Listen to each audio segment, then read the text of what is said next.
Two middle-aged guys try to work it all out. Two middle-aged guys try to work it all out. Two middle-aged guys try to work it all out.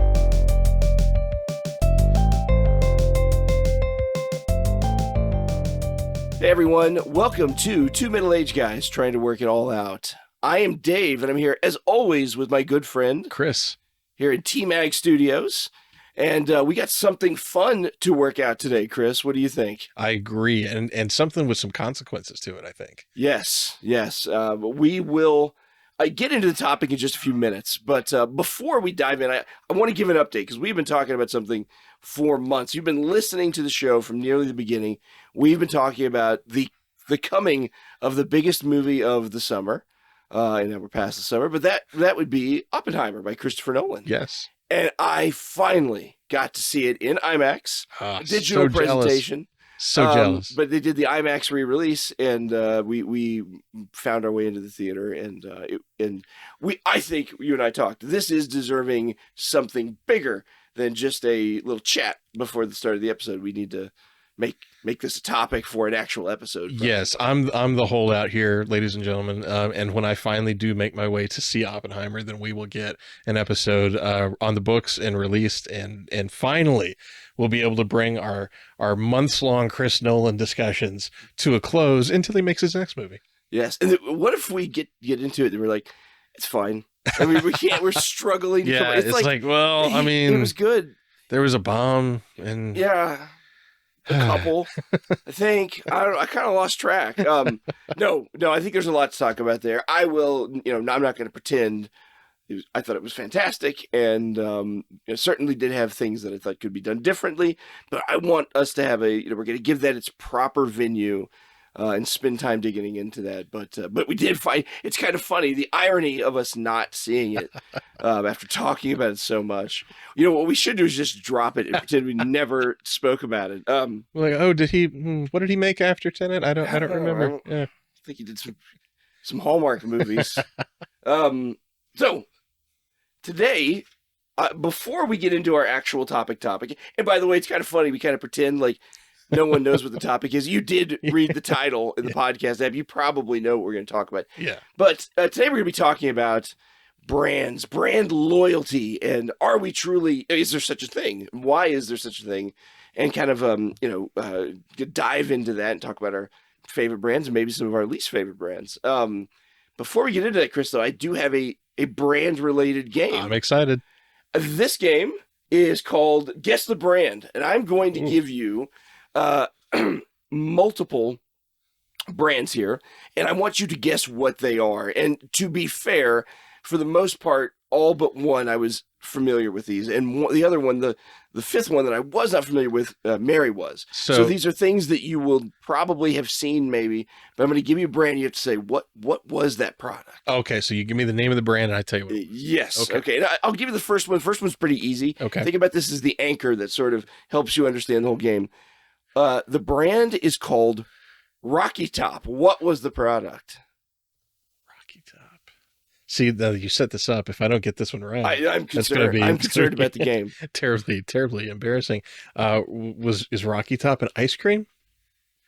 Rocky Top was a regional soda brand that was sold around here, primarily at Dillon's stores. Why don't I remember that? I don't know. It was like a Shasta, right? Remember Shasta? I do remember Shasta. But Rocky Top. And I think of myself as a soda connoisseur, so I'm generic soda. They had all the flavors, right? Very disappointing. It's really just Shasta with a different, I think, better, cleaner can design. Tasted, basically. Shasta's a very 90s can design. Yes, they stopped making this in like 2012, I think. And then, but Dillon's had disappeared here before that, and Kroger brands had taken over where Rocky Top was for the most part. So, but Rocky Top soda. Well, okay, we're starting out. Very interesting. We'll see where this game goes. The next brand, you have to guess what the product is.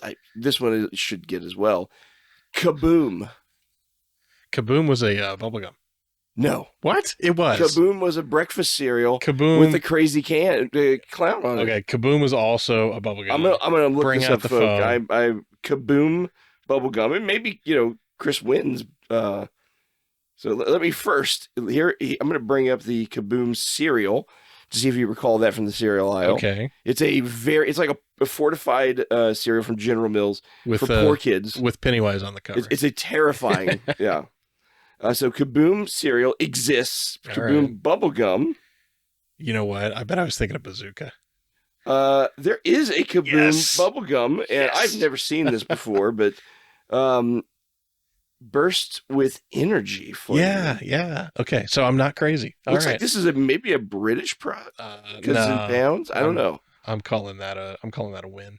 All right. So That was the you exact know what? logo you get, I had you in get my full head. credit. Yes.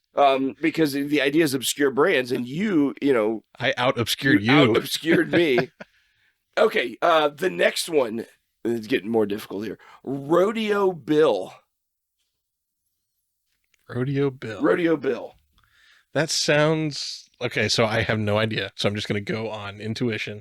That sounds like some kind of generic, like Chuck E. Cheese, like like a place you'd go and be like, "Hey kids, it's Rodeo Bill. Have a hamburger or whatever."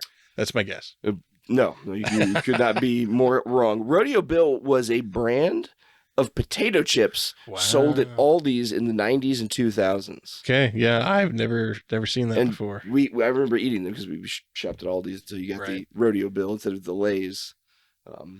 Okay, all right. All right. Here's another one. This is the one that Mary had knew. Kudos. Do you remember a product called Kudos, a brand? Oh, they're like granola bars. That's right. Yeah. They were healthy. Yeah. You know, there's like a candy bar alternative. It was a Yeah. granola bar and Yeah. marketed as a like you could eat it for breakfast sort of thing. So that was one actually I did not know. Yes. Mary knew. I'm 50% right. Yes. Last one. Do you recall the brand Mr. Quick?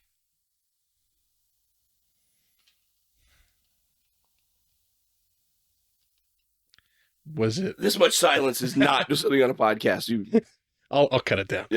trim it down. Was it a chocolate milk powder? No, that's Quick. I know. Yeah. I was just again making an educated guess because I have no idea. Mr. Quick was a regional chain of burger restaurants. We had 3 here in Really? Southwest Missouri. The last one closed in the 90s, and it was on West Bypass. You know, where you have right now you have a Yeah. Hardee's, Taco Bell, McDonald's, and then uh-huh. you have a Come and Go in the other corner. It used to be a Mr. Quick, and I remember eating there as a kid because it was the only burger place. They built that McDonald's, but for many years that was the only burger place. Huh. No, I don't remember that. It's national. It's actually a chain through the Midwest. It Huh. wasn't just local. My next guess was going to be a like a oil change company. It sounds like but, it could be, right? no. But no, it was a burger. It was very similar right. to McDonald's. Very like the thin patties, dehydrated onions. Right. You know, the fries. It was basically a McClone. I'm not doing great on this game.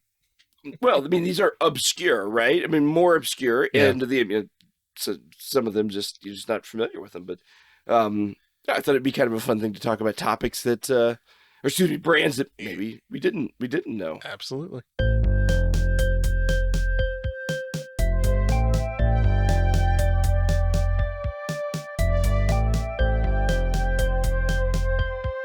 This topic can go a lot of directions, right? So, Chris, why don't you talk a little bit about the psychology Sure. of brands and why we are attracted to them? Yeah, and I think there's this is maybe a little bit of a different topic than you or I would normally talk about, but I think there's some really interesting things here. Most of my career, I've worked in marketing, so this is stuff that is close to things that I know, the things in my wheelhouse, and it's really interesting. So there's a lot of psychology to brand loyalty. And instead of source citing everything, I'll just tell you the main sites that I'm using. I'm using marketingresources.com, howbrandsarebuilt.com, and the Harvard Business Review. So the first fact is that there's a lot at stake here. Increasing customer retention by 5% can impact revenue as much as 95%.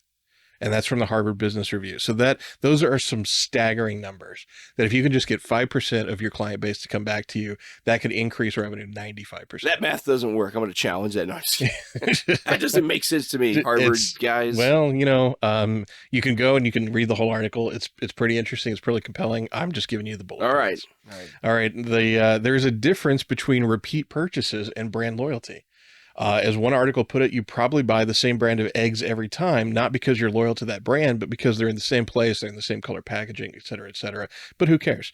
Brand loyalty is a step further. You keep going back again for some other, usually intangible reason. So you're not loyal because you're always buying it necessarily. Brand loyalty is a step above. So brand loyalty, another way you could think about it is that you would go out of your way to also, Right. you would, other factors, even convenience and cost, you would set aside to Yes. get a brand that you have loyalty for. You'd wait, you'd accept a And high it price. and it may not even be quality product even. It could be just, the emotional connection that you have, Yes. or something to that of that nature. All right, there are a million different opinions on brand loyalty based on the research, but here are a few common ideas.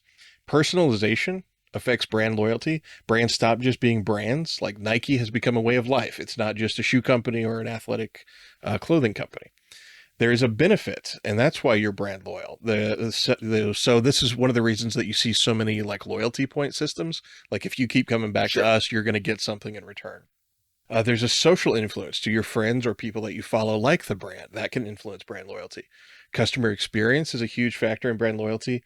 And I thought this one was particularly interesting. Transparency and consistency are major drivers of brand loyalty. So, transparency is maybe not something we think a lot about, but hearing a company, seeing situations where they display honesty or explanations of why something went bad, that can actually build brand loyalty. Yeah, that's such an interesting topic. I have in my brands to discuss some brands that are not transparent. In fact, you could almost say that their opaqueness Mm, is part of their draw in a way, or it's certainly part of their, maybe in spite they're successful in spite of it. But that's right. The whole being able to transparency. I'd like to explore that because I've never considered that. Yeah, and for you, that may not be a factor at all. I mean, and in fact, as you were kind of alluding to, the lack of transparency is more mysterious to you, and so Sure. that triggers those parts of your brain, right? As opposed to transparency, knowing what a company's doing. So that is really interesting. And kind of leading into the next point, there is brain science behind brand loyalty. Studies have shown that our neural pathways become more efficient at identifying items that bring us joy while shopping. And studies also show that if a shopper selects a brand and enjoys their purchase, there are actually new neural connections that make it more difficult to select a different brand. Interesting. Like almost how like drugs rewire your Exactly. brain. Yes, almost. So that's affecting I'm us. addicted to IKEA. There are people, I mean, that are like that. And then the final interesting point from the research is younger people don't really care about brand loyalty, or at least the younger buying public reports to care less about brand loyalty. So this may be a boomer Generation X thing that we're looking at. I think as we talk through that, absolutely.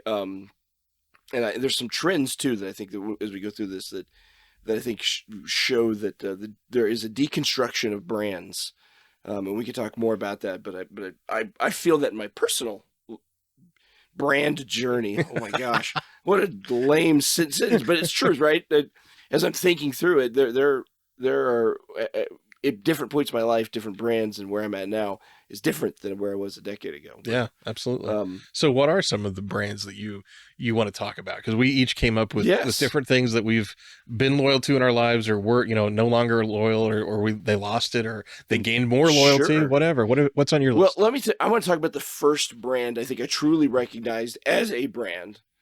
And that was as McDonald's. Mm, McDonald's as a brand is more than just a place you go get burgers and fries. I mean, it is a place you got the Happy Meal toys, you've got the birthday parties, oh holy cow! In the '80s, that was a deal when McDonald's birthday party. It was a big deal. You got to go in the back and fill up drinks. yeah. Before they had the drinks out.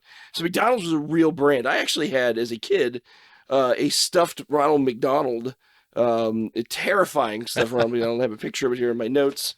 And this is probably why I'm an insomniac as an adult, is every time I close my eyes, I see You this, see the this clown. hideous clown creature. So absolutely that is a brand that was bigger than, okay, Burger King existed. Burger King was a place that you went, you got a burger, but McDonald's was an experience that extended beyond just the meal. It had, implications outside of it. It was fun. It was lighthearted. If I could travel back in time, I might eat at an old school McDonald's. Would Imagine you? that. I don't know if we've ever considered talking about that at length. But no, it's so McDonald's is very early, and I still have an affinity for McDonald's for whatever reason, even though I rarely eat there. Their food kills me. It's delicious, but it hurts. So so that goes back to one of the psychology points, which is it's not necessarily the best product, but Right. you have that emotional connection. And it is interesting that there aren't really any other fast food restaurants that have latched onto that.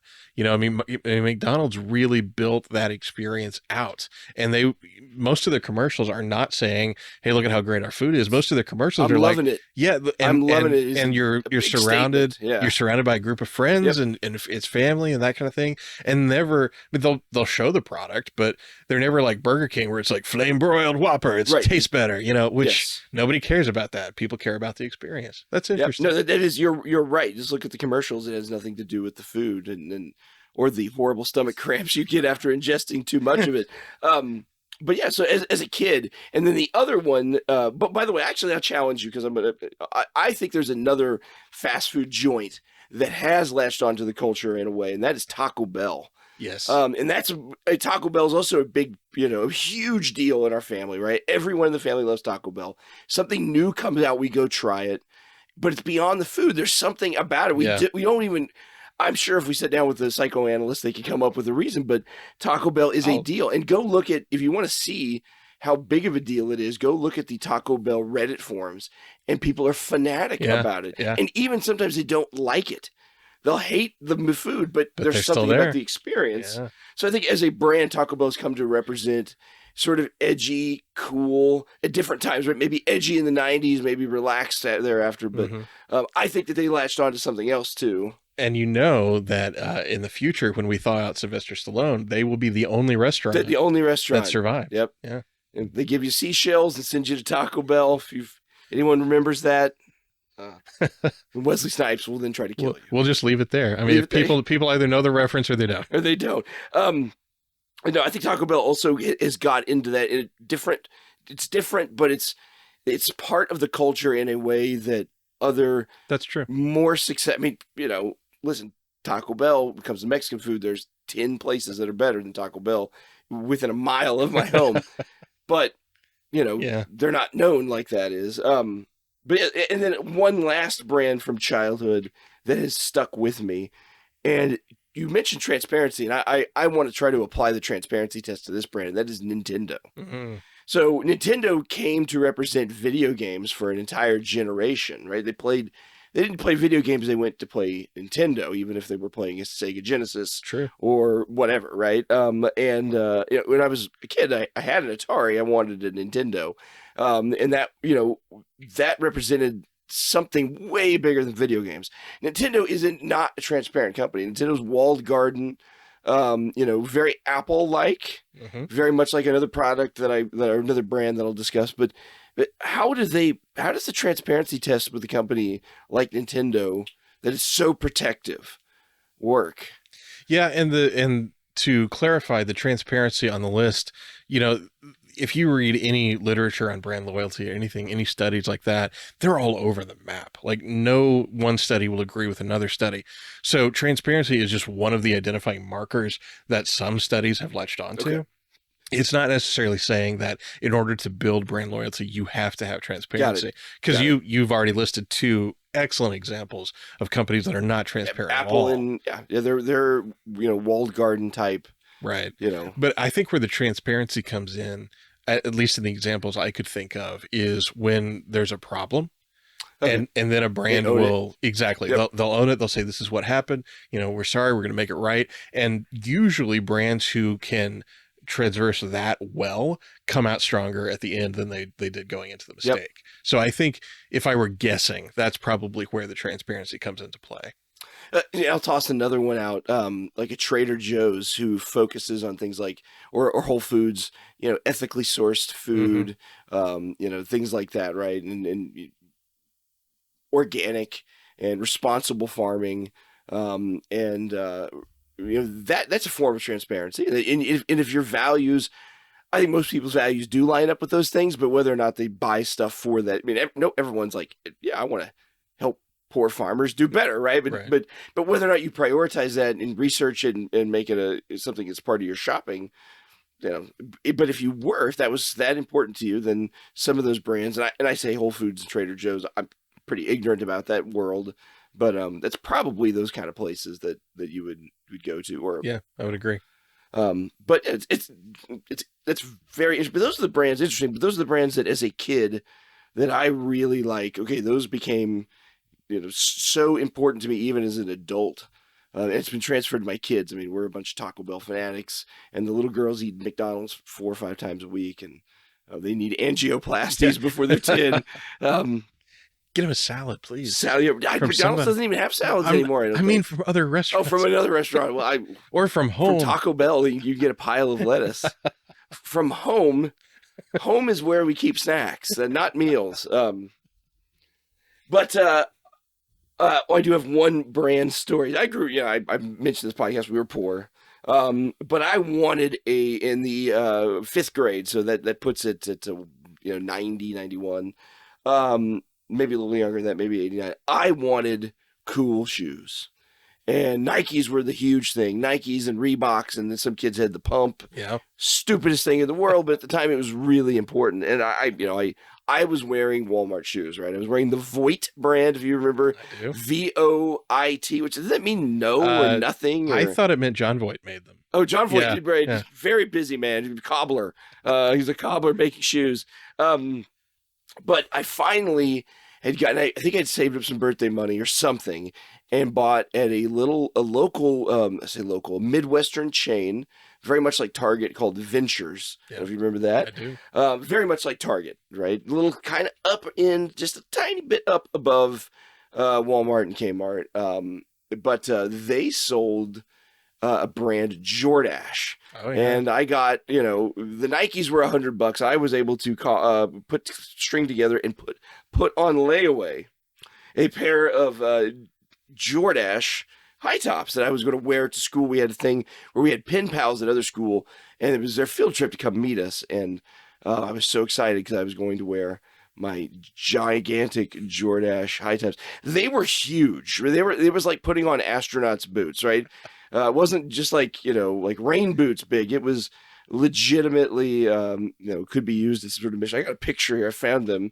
The picture doesn't do them justice. They're giant high tops. That's fantastic. That's like a Napoleon Dynamite Yeah, moon boot. Yeah, they're Yeah. thigh high. Yeah. Actually, that's how big they're. They're huge. But these gigantic. It'll be in the show notes if you care. You can go look. I'll put it in there. But I thought, oh, it's so cool, and no one else thought it was cool. They looked ridiculous. It's interesting. We may have actually taken them back. I was thinking, what happened to them? I think they were so hideous and uncomfortable that we returned them to the store, and I got my money back. But yeah, I was chasing a brand, Yeah. and it didn't work. And that kind of left an imprint on me, I guess.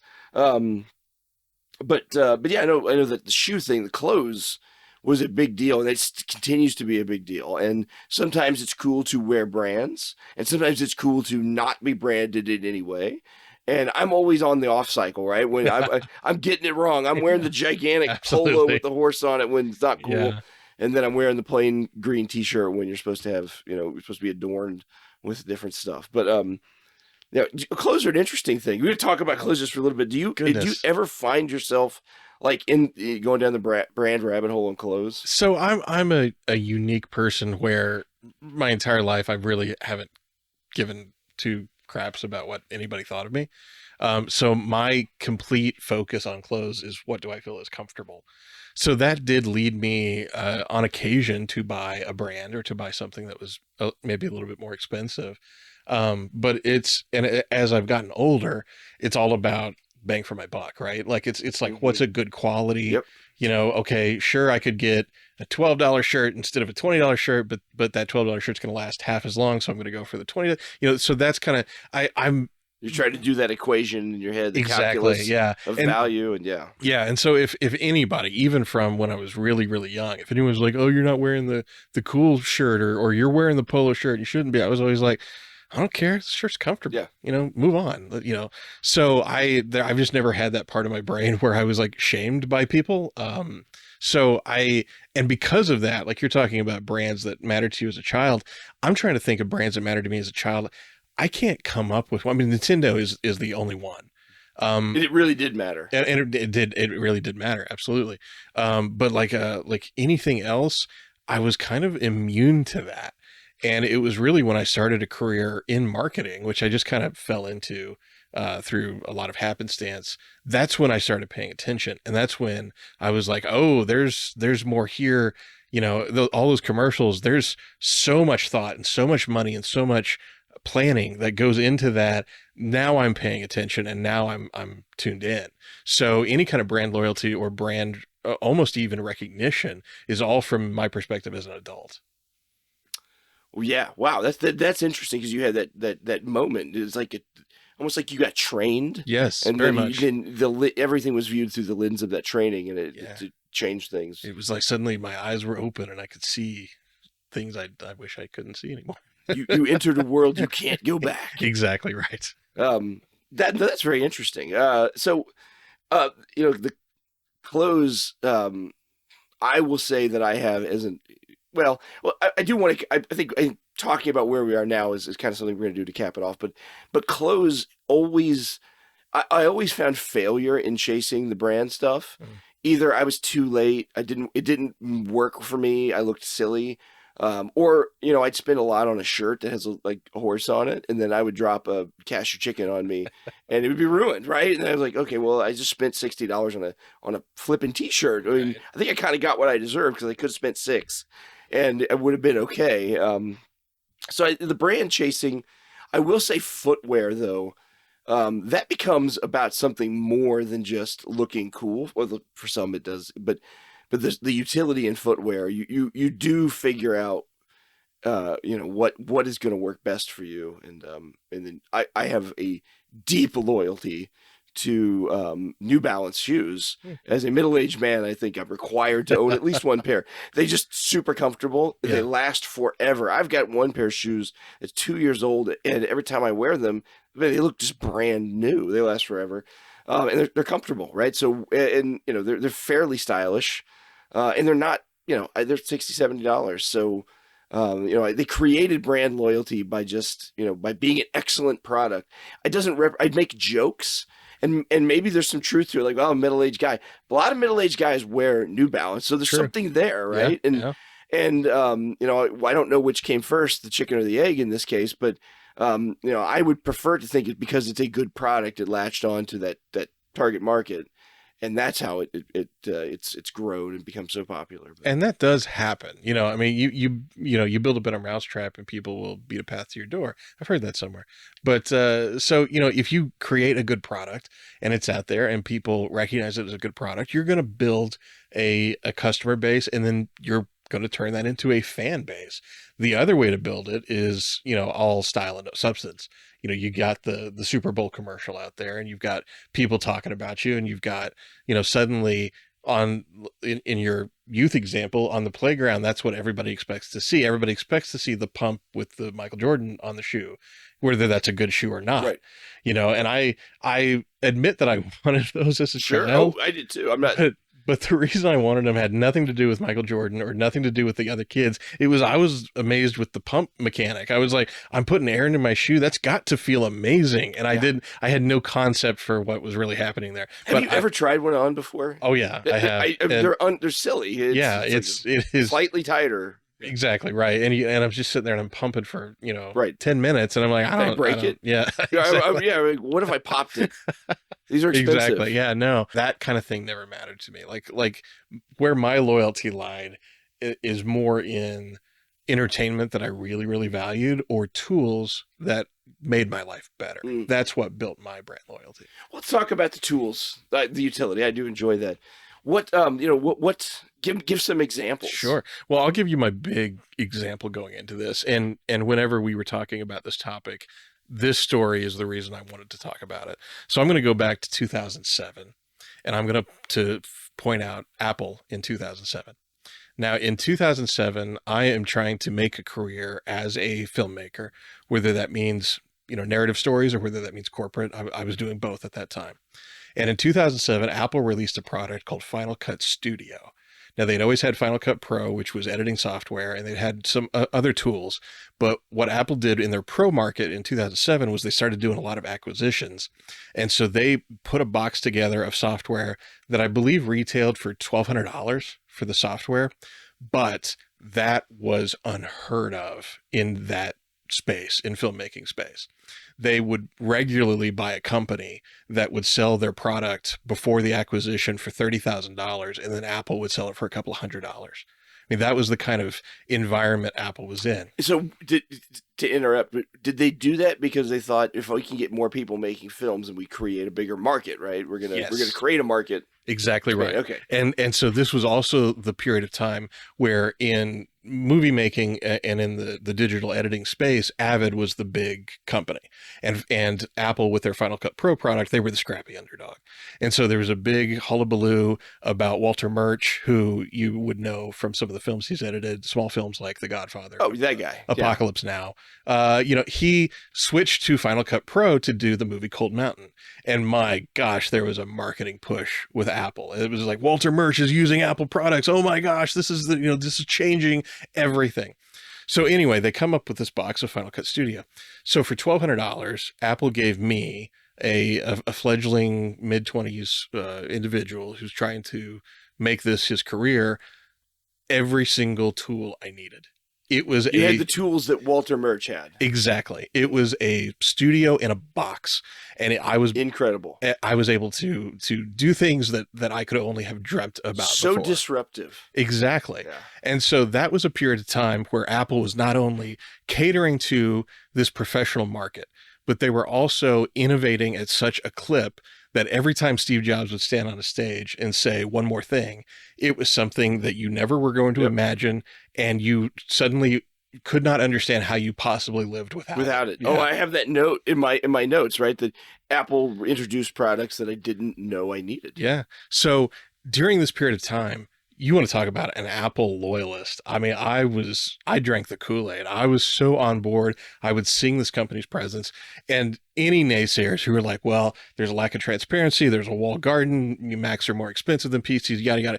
None of it. It was all on deaf ears. Did not care at all, because they gave me these tools. And I tell that long story because it's something that I've learned rather recently about my personality, which is, as a consumer, the thing I want to buy more than just about anything else is possibility. Yeah. Oh. And Apple sold me possibility at an amazing clip in the mid to late 2000s. There you go. You got all the tools that Walter Murch has. All you need to do is bring your talent. Exactly. And it's kind of a level playing field. And it lasted only about 3 years. And then Apple found out we can make a ton more money selling iPhones than we could ever make selling Mac Pros. And they have turned completely away from the professional market. And so this is not only a story of how Apple built incredible brand loyalty in me, but also a story of how they lost my brand loyalty to the point now where in my pocket is a Google Pixel phone, not an Apple iPhone. And even though I still have an iPad that I use on a pretty much daily basis, I still have a MacBook that I really enjoy as just using as a computer. Do I immediately buy the next thing that Apple releases? Not anymore. Mm-hmm. Not anymore. Yep. That is, wow, that's a great journey through a company's, and they were making strategic decisions all the way through, right? And you can't look at it objectively and say, oh, they never should have done this. Yeah, absolutely, they should have done this. And they are a much richer company today than they were when they were giving me filmmaking tools for pennies, literally. So I don't blame them, but it does make me sad. And, after they canceled Final Cut Studio and really turned away from the professional market, they released a new version of Final Cut Pro, which still exists today. But at the time they released that version, I was doing video professionally, and they completely revamped it to the point where pieces of the software that I needed on a daily basis to make money, they stripped out. And so at that point, I couldn't even continue using Final Cut Pro. I had to jump ship to Adobe. So did Adobe fill that gap like fully, or? They filled the gap technologically, but they did not fill the gap emotionally. Yeah. Adobe, I feel like Adobe is very anti-consumer. They're like, hey, as long as you're subscribed to us, we don't care. So Adobe is a necessary evil for me because I do need those tools in order to make a living, but I don't like it. And there are a couple of underdogs now that are out there, and I'm keeping my eye on them, but nobody can do what Adobe does just yet. And so like with everything, they're king, so now they're kind of just resting on their laurels, excuse me, and The just loyals. yeah, they're resting on their laurels and just kind of coasting along. And I think eventually somebody's going to topple them, and they'll be the new hot thing for 20 years or whatever. Well, we're kind of gone down a rabbit hole here, but the point is that a brand could come and create a market that has been almost abandoned, right? So I'll go a little bit broader, and I'll say that the point is at that time, Apple was solving a problem for a lot of people. And so where I find my loyalties come from is if you're a company and you're offering a product that solves a problem for me, I am so on board. And in fact, a lot of times, to try to help me be more frugal and to make less random purchases of things that I regret, that's the question I always ask myself. I want to buy something. Is this going to make my life better? And if the answer is no, I really struggle with that buying decision. If the answer is yes, man, You're in. I'm right there. Yeah. None of my brand stories go to that level of depth. I could probably think of some work stuff that gets into it. But so let's talk. You mentioned tools, right? We went down that path. What about entertainment and branding and entertainment? Because I have some thoughts on that, but I want to hear yours. I just bloviated for a really long time. What are you? Because my entertainment brand would be Nintendo, which you've already kind Well, of sure. There's Nintendo, yeah. right? And then there's also Disney. Mm, And Disney's an interesting brand, right? Because it's got well, I know we have just recently spent a lot of time talking about Star Wars, but let's talk about it, right? When let's use as an example when Disney bought Star Wars, I was pretty happy with it because as a brand, hmm I felt like they were good caretakers of the mythology, the legacy, the saga, right? Like, okay, somebody's got to own this, and if it's not Lucas or one of his kids, which I always thought was going to be one of his kids, I really was actually in some ways a little surprised, but we talked about his reasoning and it was sound. Disney's a good choice. Now, nearly a decade later, looking back on it, like, oh boy, maybe they weren't maybe in terms of structure and in terms of resources, they're still the best to be able to support that. But the brand has been tarnished. hmm And I won't get into any of the politics of it, but I will talk about it in terms of entertainment quality and value. When Disney Plus came out and they started pushing the Disney Plus shows, there was there was some quality issues there. And then and really the Marvel stuff, there's been some quality issues with Phase 4, Phase 5, whatever phase, the most recent phase. It's to the point where I can't tell you what phase it's on that it lost me. right. And I was 5 or 6 years ago so invested, and look where I'm at now. So I can tell you there were some problems there. Star Wars, obviously, huge problems the way they handled it. The brand has been tarnished, but they could recover, right? I think that Disney's one of those big ones that could come back, right, and make a few right moves and right the ship. So that in the entertainment world, that's obviously clearly, I think, maybe the premier brand. Other brands in the entertainment world, I think that Netflix is another one that was hot, and then something happened, and you realize that everything that they put out was just it was all like the B grade stuff, right? hmm Like if it's on Netflix and it's an original, it's because it wasn't good enough to be on in the theater. Now, I think that the market's changed a little bit, but But certainly at the beginning. at the beginning, it was like, okay, all right, here we got this Chris Hemsworth movie. Like that was okay. I didn't have to buy a ticket, so that's good. But is this if I went to the theater and paid for these things, would I be satisfied? And the answer is probably not. Yeah. So I think that they tarnished their reputation. Now on the other side, Amazon started producing stuff that was awesome, and I think that they enhanced their reputation, right? And they built one like, okay, Amazon can be trusted. Lord of the Rings is an exception to that, but Amazon can generally be trusted as a brand that's a good caretaker of entertainment. But it's interesting we're talking about entertainment brands. We talked about Disney, and Disney Plus is a huge component. We talked about Amazon. We talked about Netflix. all streaming. Yeah. That's where the production innovation is coming from. I don't think that's where the necessarily good quality stuff is coming from. We just Right. talked about Oppenheimer, right? Anti-streaming Chris Nolan. But it is, those brands, those streaming brands are real. I don't know a decade ago that I would have even thought about Netflix as a brand, right? Like to me, it's like Redbox, Hmm. except it's online, right? It's a place I go to get movies. It's my delivery system, like Roku, right? I think Roku is fantastic, but I don't think that they're utilitarian to me. They're simple and easy to use. I don't think about their product, but if they started to produce a lot of bad product, Hmm. then I would, right? Right, because right now they're solving a problem for you, Yes. and they're doing it well, and so that's a good thing. Now, I had a thought while you were talking about Disney and Netflix and that kind of thing. I don't know that maybe this is maybe not going to go anywhere, but the thought I had was, in all the cases you gave us, the point where they started losing people and the point where they started tarnishing their brand was a point where I would argue they became greedy.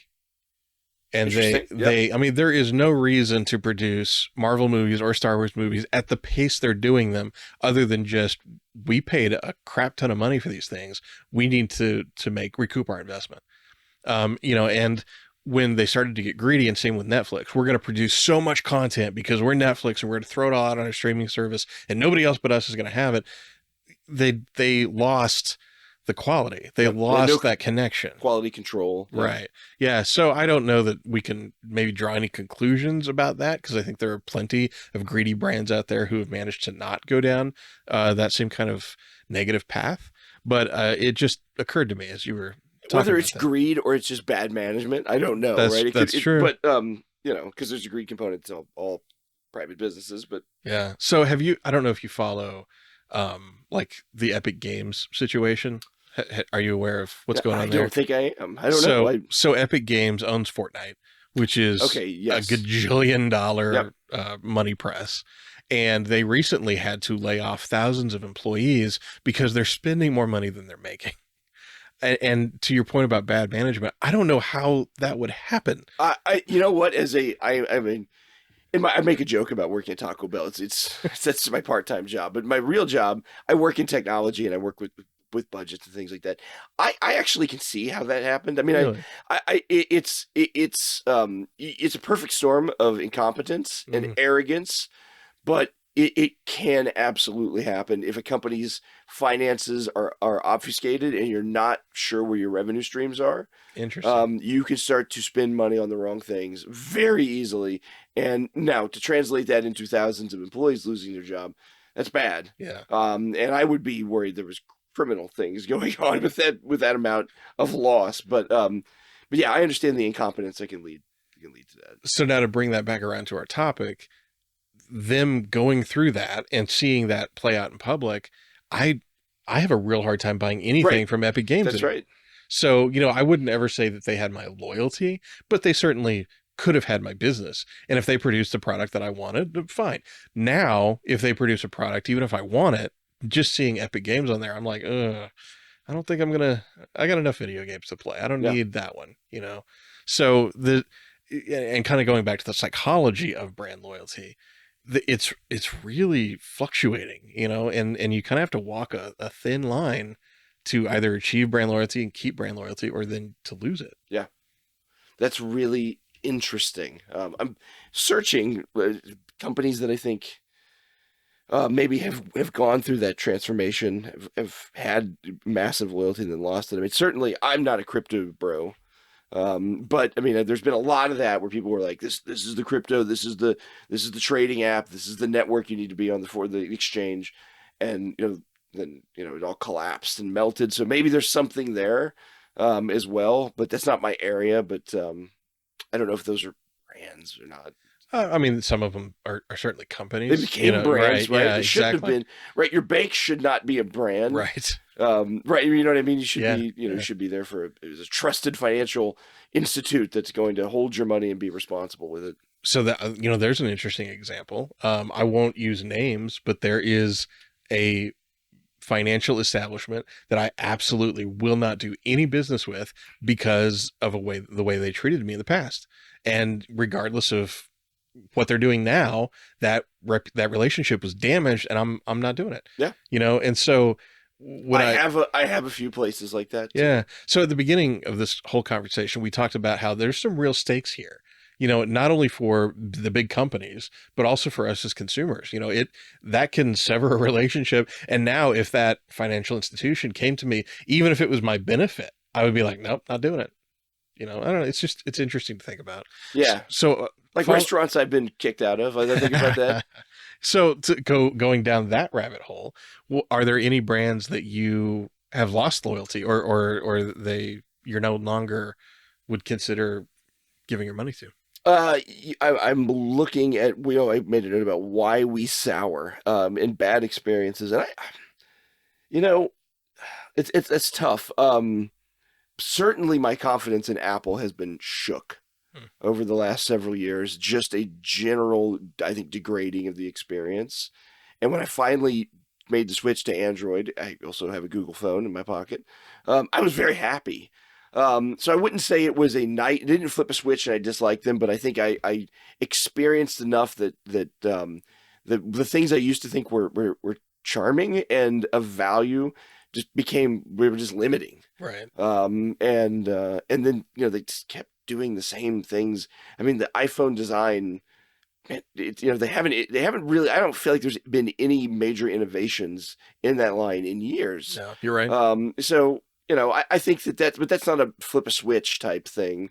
I'm struggling to actually think of one. I probably do. But you do get soured on a company or a brand, and you no longer want to do business with them.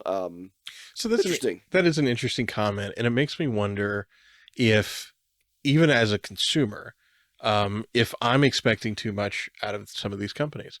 I mean, like my comment about Apple, how every single time they came up on stage, they released a product that was like, oh my gosh.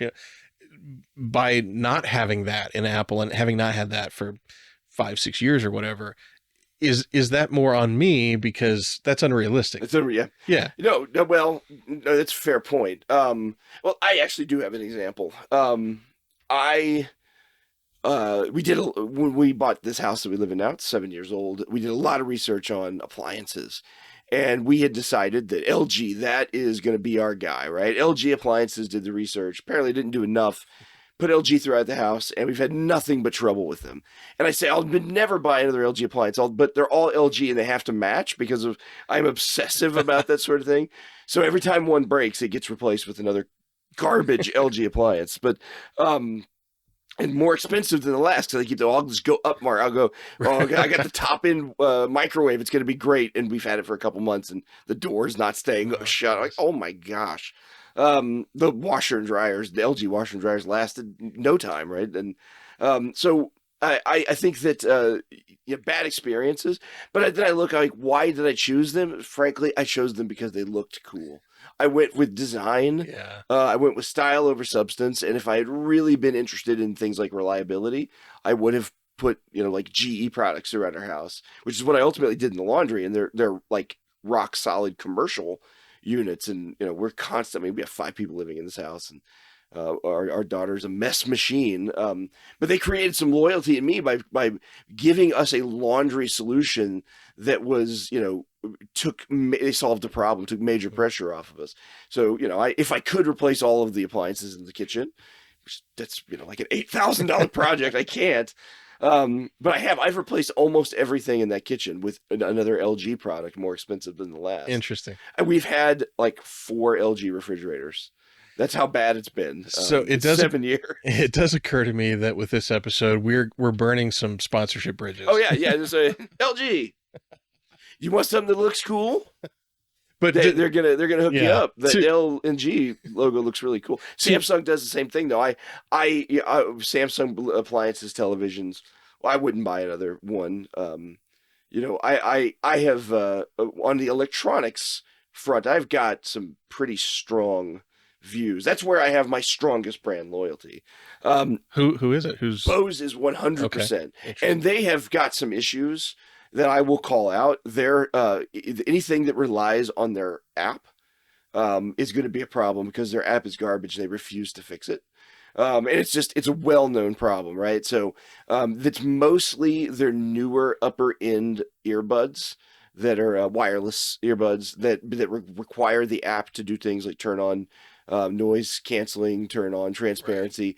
Right. And half the time the app can't find the headphone, even though it's connected through Bluetooth. It's a problem, right? It's well known. You can go. I mean, Reddit's just covered up in it.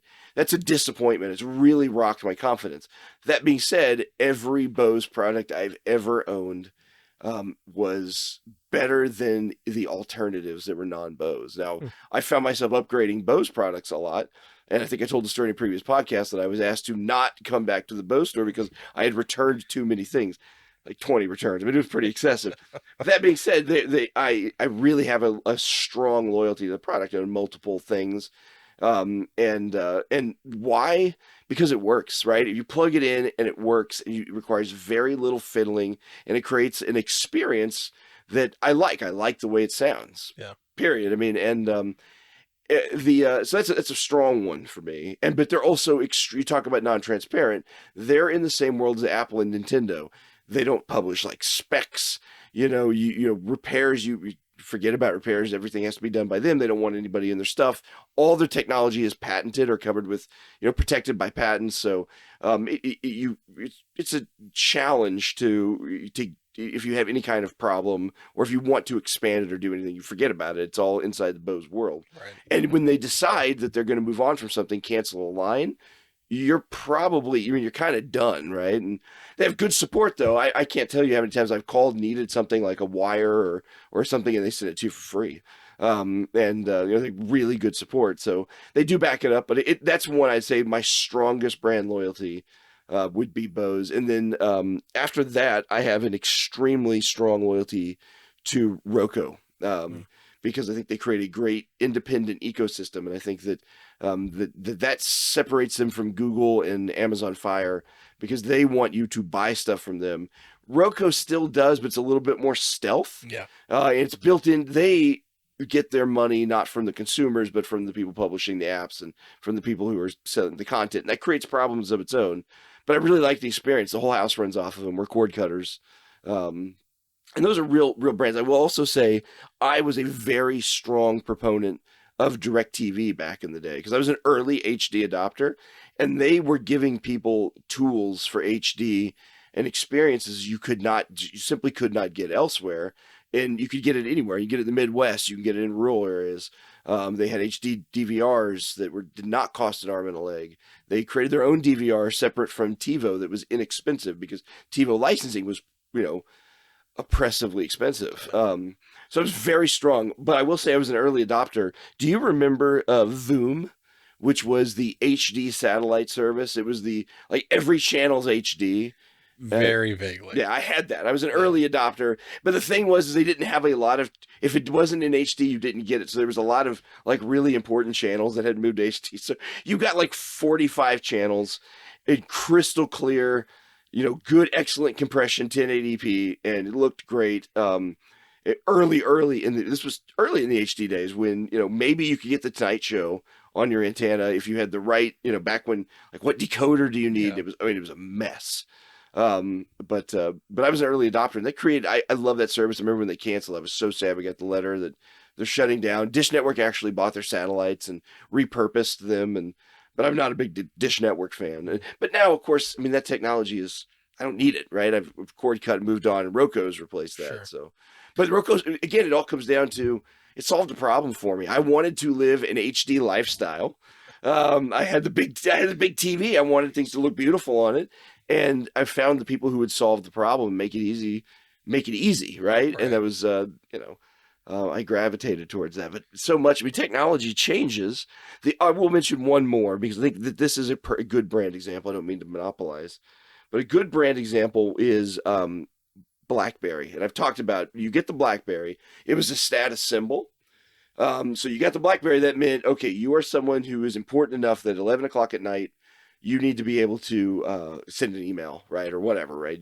It was a status symbol. Yeah. And when I got one in the corporate world, it was a big deal for me, right? If you're in corporations at that time, everybody wanted a director title. and everybody wanted a BlackBerry, and I got both, and I was extremely like, oh, my life is complete. Um, they were useful. They brought with it an image. You saw someone using it. They weren't playing Angry Birds on it. They were, you assumed were doing something important. Maybe it was self-important, but it's still there was a deal, and I definitely wave that guy around like a status symbol. I mentioned this before. We were looking at making BlackBerry apps, so I would get the new product, like the new products before they were even released. And so I was like, "Hey guys, check it out. This Bold's got a touchpad," and everyone's like, "Yeah, we're really interested in the iPhone." Yeah, But look, it's my got a BlackBerry. keyboard. There is a BlackBerry movie called BlackBerry. Yes, I don't know. Did you get a chance to I see that? haven't seen it, but I can't remember what it's on. I think it's maybe I just think. Voodoo. Oh, I was thinking it was Apple. Maybe there's so many of those out Yeah, right there now really about is. businesses. The Beanie Babies one. I strongly recommend anyone who is remotely interested in technology to watch it. It's a good movie. It is well acted, well done. CBC, actually, a Canadian broadcast company, was in part of it, but it tells a great story. And the story behind these self-important people who were clicking away at their physical keyboards, and it was just like that, like in the movie. Blackberries just disappear. One day they're there, and the next day they're not, and iPhones are in their place. And all the self-important people had to learn to type on a touchscreen. So Yeah.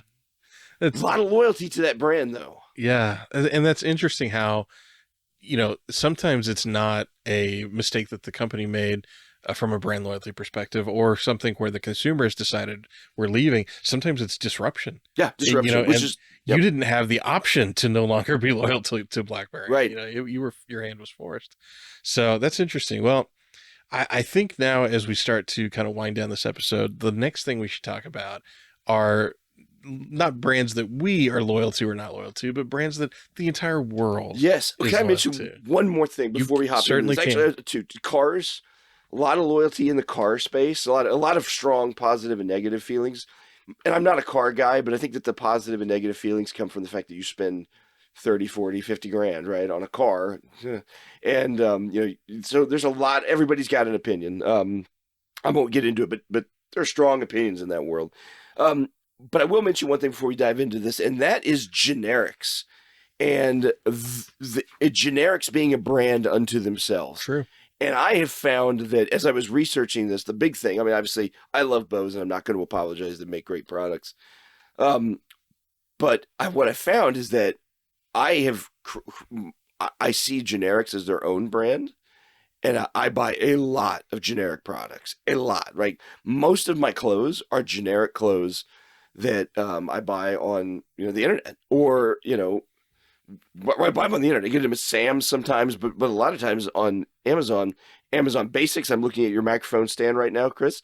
It's an Amazon Basics It sure microphone is. stand. Yeah. And those generics, they tell a story that you're interested in utility and value, and the brand's not that important. And I think that as I've matured, I have really gravitated towards that, and I find it fun to find the best generic at the lowest price. Say, Yeah.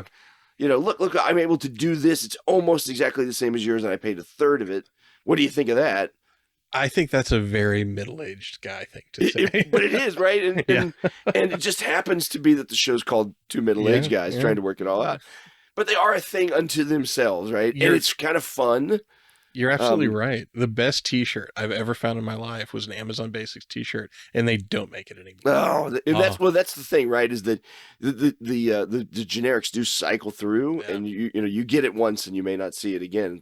I'm wearing just generic. I bought a set of these hoodies. There's like 6 of them in different colors. And it's become like my uniform. I love them. You cannot stain these things. They're made of I don't know what, right? Like plastic, Teflon. right?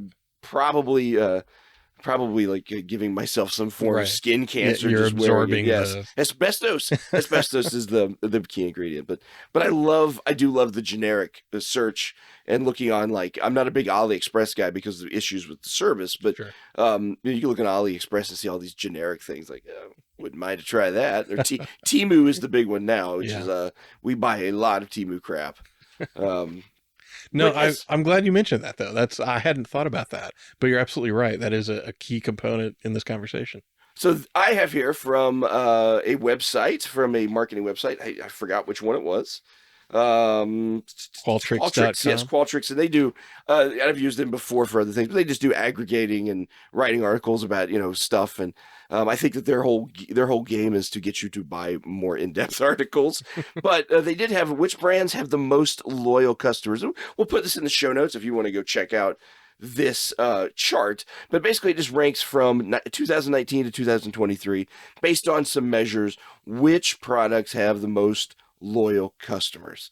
That first line, number one, 2019 through 2021, is Amazon. And that's tough because, Amazon as a brand represents so much. And then 2022, 2023, the number one guy is Apple And smartphones. and Amazon dropped to number 2. And Amazon drops to number two, which I see. I see Apple. I understand. I'm no longer there with Apple. I do understand it. Um, and then number two, we've got Google in 2019, Netflix in 2020, which I do not understand. Somebody can explain to me the loyalty to Netflix. So here's my You got it free? no, here's my guess on that chart. It's 2020. Oh, So what happened to 2020? It's a blur. yeah, some things. And so I think that was the boost to Netflix's. And for context for our listeners, in 2019 Netflix was 6th. In 2020 it's second. It jumped. Yeah. Yeah, that's true. I still don't get it. I find their content to be the blandest. A lot of people, that's what got them through COVID. That's true. But I did the same, but I was watching Amazon Prime and Disney Plus. But if you look the next 2 years, there's a drop. And in 2022, Netflix drops to 8. Yeah, it's a significant drop in 2022. It goes down to 8, right. And then Amazon, so Apple, Amazon, Google at the top. Third is Samsung is in there. And then oddly in 2022 and 2023, third, Domino's comes up breaking into the top 3. Yeah, I don't get that. I don't get that either. And it's a meteoric rise too. If you look at in 2019, they're not even on the chart. No, they're on 15th in 2019. Oh, there they are. Okay, yep, you're right. They're 15th. So 2019, they're 15. 2020, they're jump up to 5th. Yeah. I mean, that's insane. Yep, and I couldn't tell you what that is because I know that they recently changed their recipe and changed their marketing. I don't know still if that tastes bad.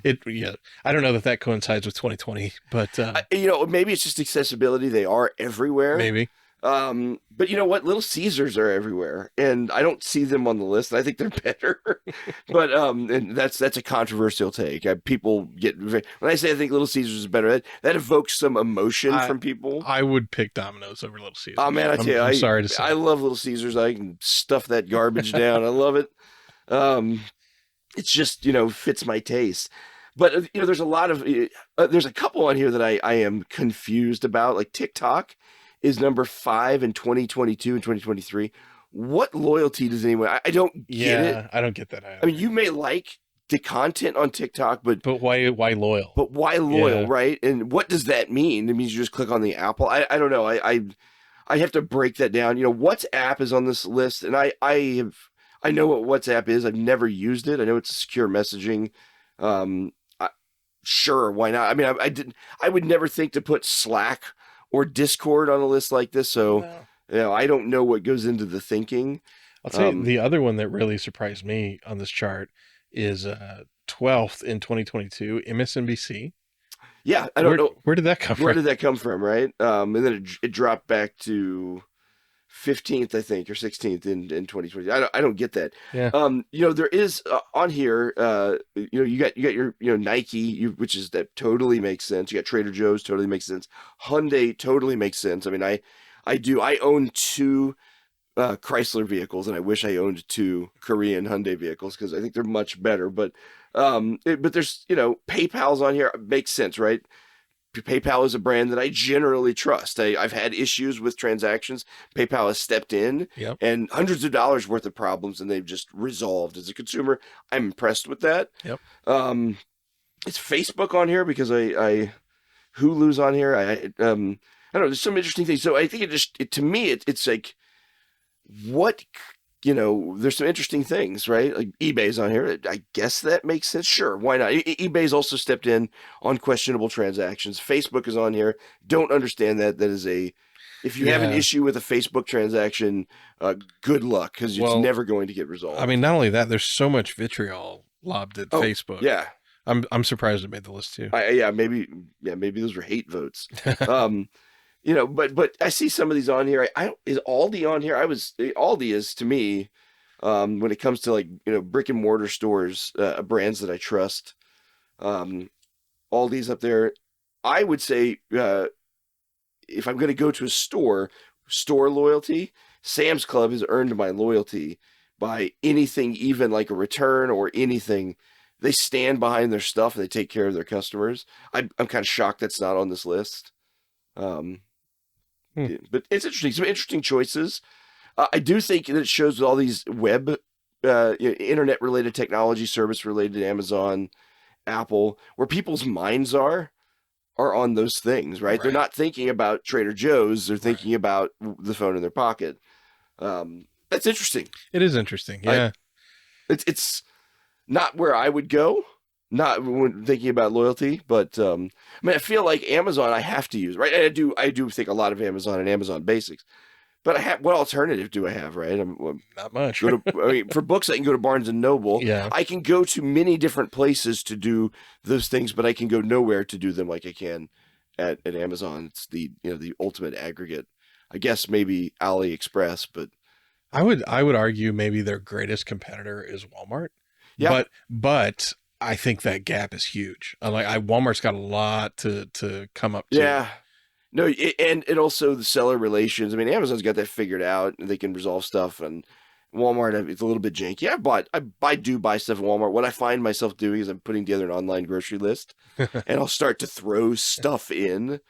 Like, okay, well, I got groceries and I got a sweater, right? You know, um, but yeah, no, I think to me, I look at it and I think brands mean less to me, but the ones that I'm loyal to, I'm pretty hardened. I would agree Yeah. with that statement completely. But, I think one of the things that we figured out in this conversation is just some of the mechanics behind brand loyalty and why, I could have told you, well, sure, I'm loyal to Apple or at least used to be, or I'm loyal to Nintendo, but why? Yeah. And having to look at this topic and come up with hopefully salient thoughts about it, it made me kind of like understand my own buying habits a little bit more.